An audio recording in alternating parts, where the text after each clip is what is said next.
It's nice to see so many familiar faces here. Thank you all for spending a Tuesday night with us.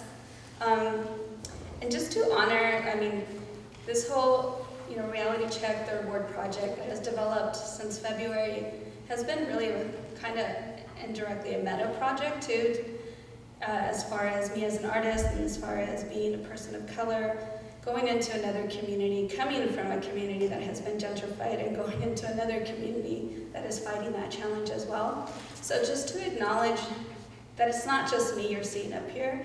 Everybody that's in the room that I've had a conversation with regarding this project, can you stand up and be acknowledged as well?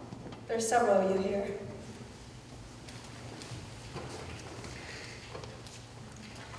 Yeah, I think it's important. Yeah, Roberto, you're one of them too. And Sixto is one of them too. So I think it's important to realize that I'm not here as Sarah. I'm here as a collaborative project that involves different people from the community, and I wouldn't be up here without them, so I appreciate all of you. And I want to remind myself, as well as all of us here in the audience, what my initial guiding questions were for this project, because so much has come out of it, and it was stemmed out of my experience that I had with Santana's Fairy Tales, which started out in my hometown as an ethnographic research literary arts project. So the guiding questions are, can conceptual Black, Indigenous, people of color art be a driven force in combating displacement, gentrification across urban communities?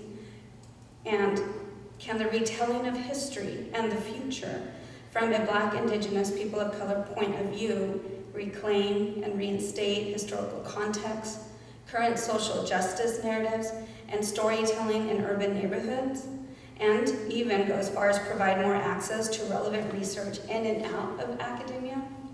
So those questions have obviously developed and stretched out a little bit since I first started, but I think what's most important for me to start is that along the research, one of the things that I felt was very important from the beginning was to learn the history first. And I learned that from my own hometown, because when I started Santana's Fairy Tales, I really had no idea of how much of the history was missing on the media headlines and in the history books and schools, or even in urban legends, right? Like how many things get changed from one point of view, or from chisme from one person to the other. And so when I first arrived to Third Ward as part of the fellowship, I picked up several books, and one was Racism Takes Place by George Lipsis, and my first night in a contemporary shotgun house, I read that chapter, and I did have one of those moments where I'm reading this chapter inside a shotgun house. And, and I feel like their spirit's talking to me because it just echoed a lot of history that I had no idea existed before. And so along those lines, I reached out to several folks, several of you here in the audience, and got more references to books. Houston Bound was one that I acquired by someone, professor here on campus, and I thought that was one of the strongest books for this project. And another book that I've been using just to tie this in an intersectional manner, because another thing that was important is to ask who gets to tell these stories, right? I'm coming into Third Ward, I'm not part of the community. It's a predominantly and historically Black community, so I'm not here to retell Black stories. But I do think it's important to talk about how our histories do intersect. And again, going back to the idea of if we would know each other's histories, maybe there's a way to prevent some of the situations that repeat cycle after cycle. And so I went ahead and started reading the African American and Latinx history of the U.S. by Paul Ortiz, because that gave a general national point of view. And then, I visited different museums along with Project Row Houses, but, the Buffalo Soldiers Museum. And there was just so much history there, that we don't experience in our history books or in day-to-day life outside of Houston. So coming from the West Coast, there's a lot of history about Houston and specifically Third Ward that I learned in this process. And then taking it further and being even more specific by buying a book that's, Black women in Texas, Asian Americans in Texas, and really getting to know that it's not just one story that tells this whole area, right? There's different intersections, and that was really important to me as well. So then I thought, again, this is all academics, and there's a lot of privilege involved with being able to buy all these books, and at the same time, a lot of them were not in easy to handle language. So I was literally just sifting through pages and tagging, not necessarily reading from cover to cover. And I was cheating and using indexes.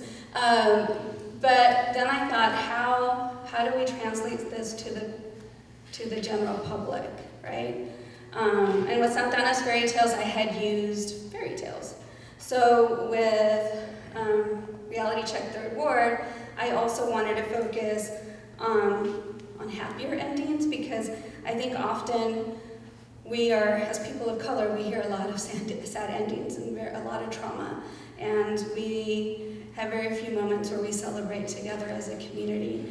And I think, how do we change the storyline so that we do create some type of celebratory, moments. So moving forward with the project, I was able to establish a focus. So Reality Check Third Ward is a collaborative multimedia ethno-fiction project addressing gentrification and the need for representation of Black, Indigenous, people of color history. With the prediction of a people of color majority by 2030, Third Ward and cities across the nation continue to fight against the displacement of historically Black, Indigenous, people of color communities. Underserved localities are overrun by urban developers and newcomers who pose a threat to longtime residents, representing the resilience of the region. The project incorporates the digital humanities to chronicle the past, present, and future via audio-video documentation and a futuristic joy time capsule produced in collaboration with residents surrounding Third Ward, Houston, Texas. So when I was reading all these books and I was just flagging important moments, I was also learning about a lot of people, and one person in particular, which, the goal is, when this is a finished project, Pat Parker will be echoed throughout the book, but that's what the first quote on the cover is. I am a child of America, a stepchild raised in the back room. And that quote stood out to me because, again, I felt like this was a very meta project because I was born in the United States. My family came from Matamoros, Tamaulipas. I'm the first one born on both sides, yet I have never felt fully accepted in this country. And I'm very, articulate, great English speaker now, even though Spanish was my first language, and I still can't find a way to gain acceptance in this nation. Right? I'm still asked at the age of 45, where did I come from? And I think about these questions daily and when experiencing those ideas through other communities' eyes, right? So, and then you're looking at this image. It's actually the backyard of where I stayed. I stayed in that house most of the time, which is one of the contemporary shotgun houses that was built by Rice, right, Sydney? Yeah. And so that was the view I had most of my visits. And, but I was thinking, how can we gain a broader audience for our history? And I thought, well, everybody's into graphic novels, everybody's into art, right? So let's turn reality into art. And not in the sense of art is a reflection of life or a depiction of life, but more of no, there's a lot of truths behind this illustration that go unseen because you wouldn't look at it if it was an ordinary picture, right? We need to refresh this. How do I refresh it? So going forward, the date that I decided was important to start on was 1844. And when I started to interview folks in the community, and I spoke to a broad number of folks, and they came referred different people at various times.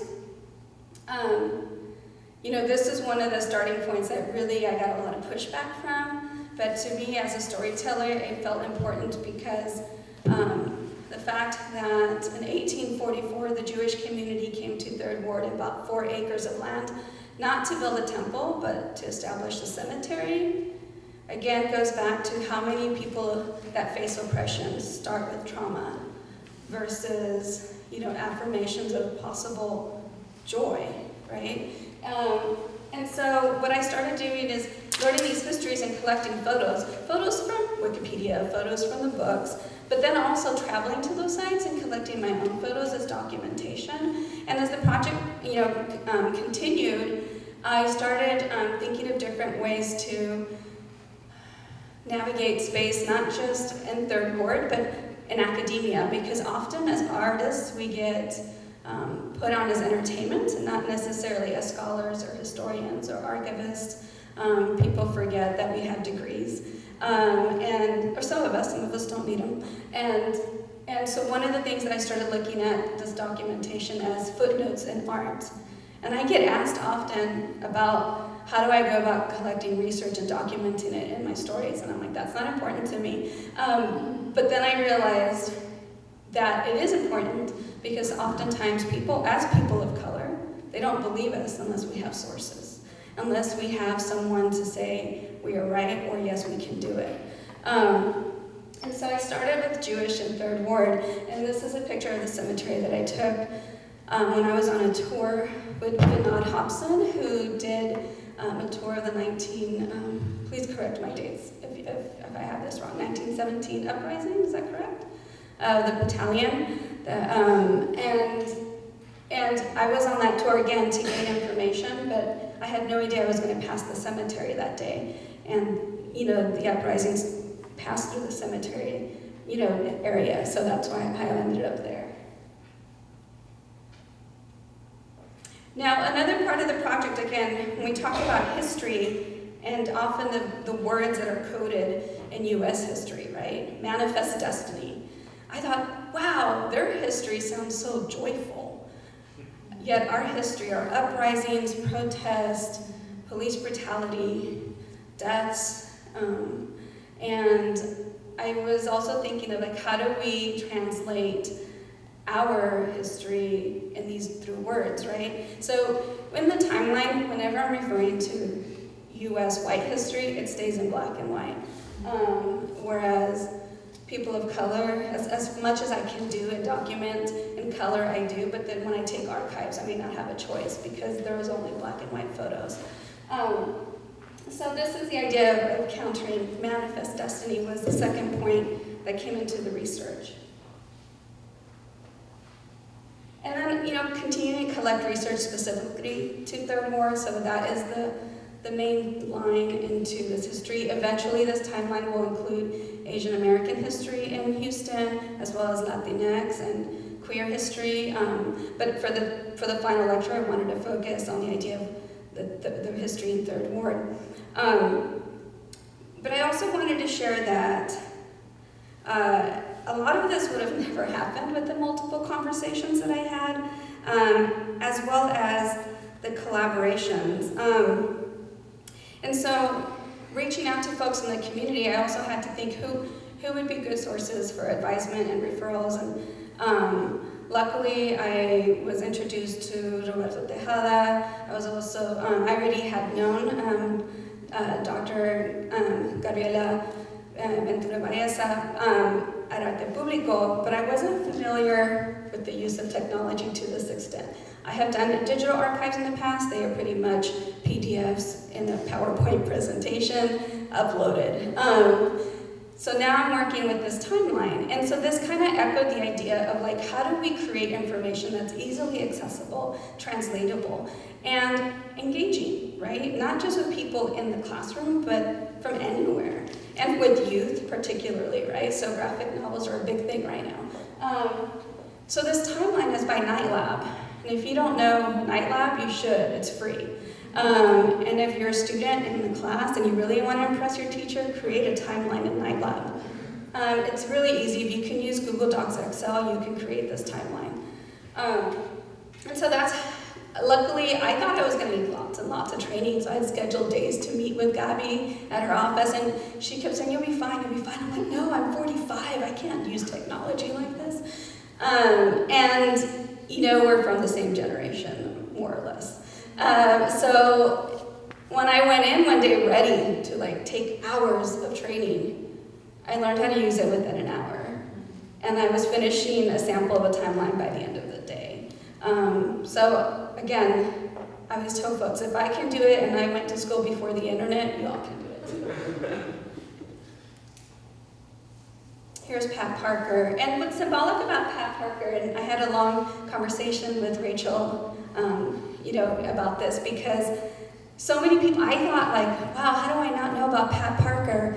And then I would mention her to people, and they didn't know about Pat Parker either. And I said, how do people in Third Ward not still, you know, some folks still don't know about Pat Parker? Especially when now Solange is singing her stanzas. So Pat Parker was actually Patricia Cook's, and Parker's just one of her married names, but she kept it. And what I found interesting is that she was born in Third Ward, and we're talking about displacement and gentrification. She got really ill as a child, like in her first few years of life, and she had to be hospitalized, and her parents were working class. Dad owned some kind of mechanic shop. I mean, that was, even though he was a business owner, he basically had to cash out his job to pay for the medical bills. And they moved to Sunnyside after that. So again, we're talking about how people get pushed away based on life constraints, and not just development, but the idea of like, you can't afford to maintain your business because you have to pay for your child's health, right? And Pat Parker left Houston as fast as she could. She left when she was 17 because she was queer and at the time didn't understand how to articulate that. She went to the Bay Area. And we, you know, there's a lot of history of folks from Houston fleeing to the Bay Area. Carl Hampton is one, and she never came back. And I thought that was a great loss to our community. And even now, her work isn't even archived here, which I think, again, that continues to speak how even in our own communities, we're not appreciated as artists or acknowledged. And I think that's why she was really important when I kept reading history to echo, again, her poetry. And this book is amazing. If you read it cover to cover, this is the only book out of the, 20 books that I bought that I read cover to cover. And I highly recommend it. And so with the project, I will continue to make recommendations of what got me to this point, and Pat Parker will be echoed on almost every page. Now, this was my first artist crush when I got to Third Ward. When I found out who John Biggers was, I couldn't imagine a life not knowing who he was. He was doing Afrofuturism before it was even a term. And not only that, it's a huge inspiration to Rick Lowe for Project Row Houses, and he continues to inspire many, you know. And so I think just knowing who he was and the presence he has in Third Ward and at Texas Southern University, which I did, you know, I did get to get a tour of the murals there, and I thought, you know, every time I got into a lift in Houston during this year, I would talk to, you know, my whole lift ride and tell the guy or the woman, whoever was driving, like, have you been to TSU? And they're like, no, or yes, and then I asked them about the murals, and no one ever knew about the murals, like no one ever knows about Pat Parker. So if you haven't been to TSU, go check out the murals. John Biggers started the tradition that every new cohort gets to paint murals on the walls, and they're still up, so you can trace history on the walls from his time to present. And now we're here talking about population. In 1950, 70% of blacks in Houston lived in Third Ward, right? And the reason why this is important,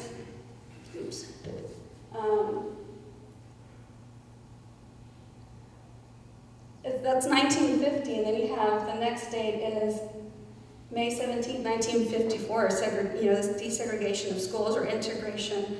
Again, we're talking about difference of words, and to me what was really important was recognizing not just the difference in words that I was familiar with, but also, how they make it sound better. And I'd always thought integration sounds so much nicer than desegregation, because it's almost like you're hiding the real reason why you have to integrate, right?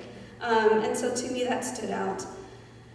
And then, one of the things that I want to point out with this project and the use of words is, how do I get to learn all this traumatic history and talk about it in a joyful way in the future, right? So one of the quotes that I took with me from the plenty of books that I read, and I keep saying I'm reading 10,000 pages to read 100, is the quote by Lorraine Hansberry. "The unmistakable roots of the universal solidarity of the colored peoples of the world are no longer predictable, as they were in my father's time. They are here." So, I don't know if you all know this, but under the current administration, there's been a rise of white supremacy, and it has gained more visibility. We can all laugh, hopefully.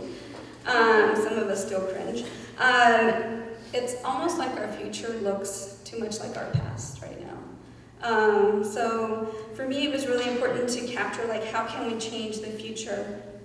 And one of the ways that I'm doing it is to reclaim words, right? So taking into consideration data like the dates, the people who've created the history.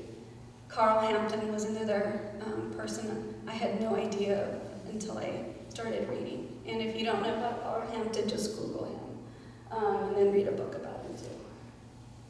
So there's a whole other project, which I don't know if it exists yet, but I plan to research, is how Black men from that era were killed by FBI across the nation. And there's just too many of them that go unacknowledged. So that leads me to Project Row Houses. That's one of the houses that Project Row House bought from 4th Ward and brought it over and preserved it. That was in my backyard. That's now where All Real Radio does their global radio station. And one of the reasons that's important about Project Row House being on this timeline is because it starts to show how the present is taking shape based on the initiatives that they push through, right? So here we have January 20th, 2016. People always get that date confused and why did you put that specific date? And then they think about it and they're like, oh, I get it now. So that brings it forward to the present. How did I take this information and collaborate with folks? I can't say it was something that happened naturally. It took a lot of conversations, as you saw.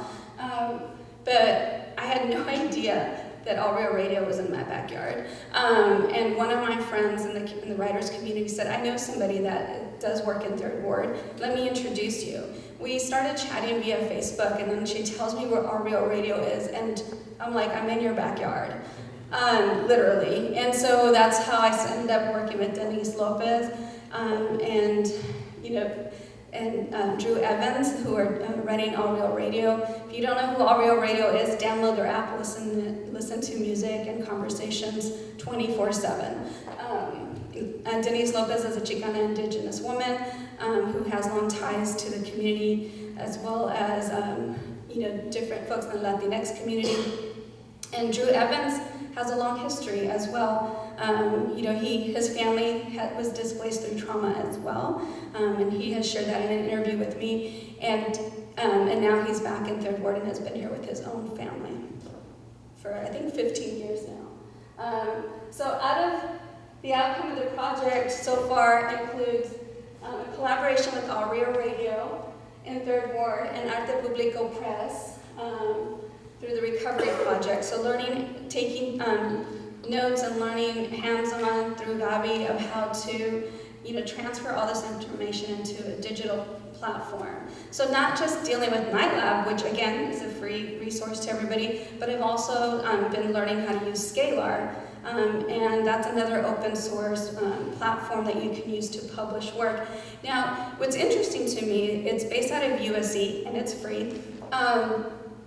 And it was started by artists, but it's mostly academics that are using it. So now I'm telling everybody that there's a different way to put information out and make it accessible. And MyLab Timeline can easily be embedded into a Scalar platform. And Scalar is SCALAR. So, whites minoritized.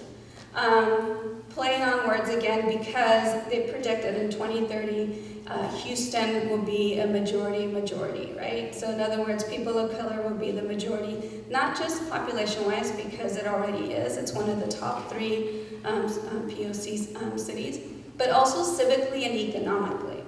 So what happens in 2030? This is where it got to be a lot more engaging for me because I got to make up stuff, but highly influenced by facts. So I got to define this term. So whites minoritized means to make white people the minority. It was coined in 2030 after Houston became a people of color majority in population, civic leaders, and business capital. A slang term used by the minoritized is post-Trump era. So one of the things when we're talking about creating something sci-fi, most people associate it with dystopia or trauma, and I was like, what is that? Like, why are we predicting our own deaths? Let's predict our own future where we thrive, not just survive, right? Not where we're just fighting for survival. So during the one-year fellowship, I've also been developing the concept of futuristic joy as a way to rewrite and reconstitute Houston's and Third Ward's history and future. So I researched Third Ward's history through various publications and archives, conducted in-person meetings with Black, Indigenous, POC community leaders, and connected the information to cyclical historical accounts of racism and eminent domain against property owned by Black folks and people of color surrounding Third Ward. So one goal of the project is to present this narrative through a collaborative multimedia ethnofiction approach. So using facts to write fiction. Similar to my work with Santana's fairy tales, I'm creating a Third Ward historical and virtual timeline to integrate contemporary topics, acts of gentrification, displacement in Third Ward and surrounding areas. I also took audio and video recordings of local residents enhanced by graphic illustration app, and eventually publishing a graphic novel that showcases all forms of history through augmented reality and cited works through an online platform like Scalar. And so the idea of futuristic joy comes from, what would be the best medium to present a relevant science fiction narrative countering the traditional dystopia format with what I'm defining as futuristic joy. So one of my interviewees was Michelle Barnes. She was also one of my mentors. And I can say that proudly because as a 45-year-old Latina, I've had very little mentors that I can relate, or that I claim as mentors, right? And because I've never really had full-on professors of color that taken, the lead into my education or my career. And with this project, I've been very fortunate to have, Gabi and Michelle as women of color along my side and supporting me. So this has to be one of the, by far, my favorite definitions of futuristic joy. And with the interviews, I interviewed people. I'm going to need your help to try to push. So keep coming. I interviewed people, but I try to be consistent in giving them full claim. The questions were very simple. What POC or any identity that you want to claim, history you think is important? And I didn't have to ask much more because people are willing and waiting to share their history and their narratives. And then from there I would ask, thinking about futuristic joy, and a lot of people had a hard time thinking about that as joy. How would you describe it? What do you want in the future?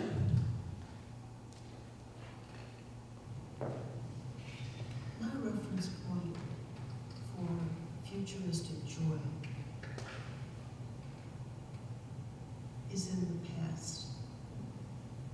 I remember growing up in Third Ward, this geographic neighborhood,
schools, leaving there ready for the world confidently, is something that I hope will be in place and bring futuristic joy.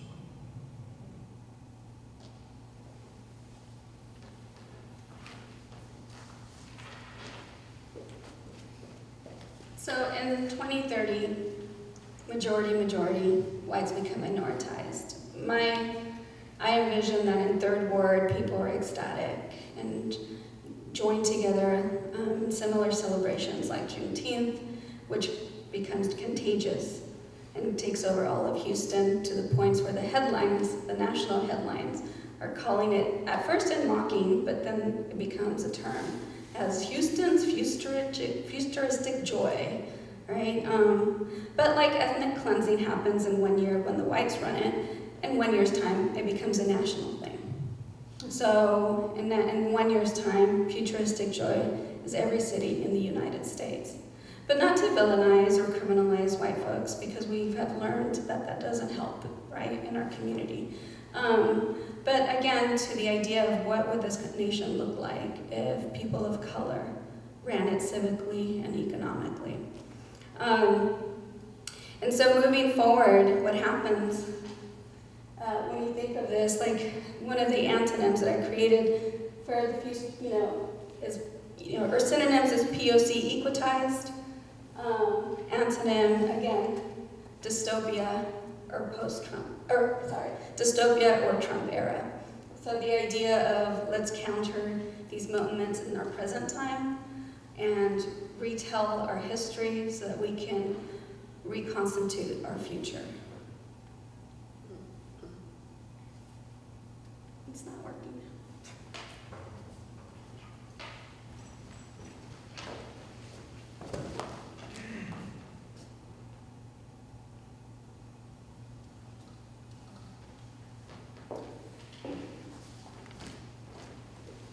So this is where I'm at now.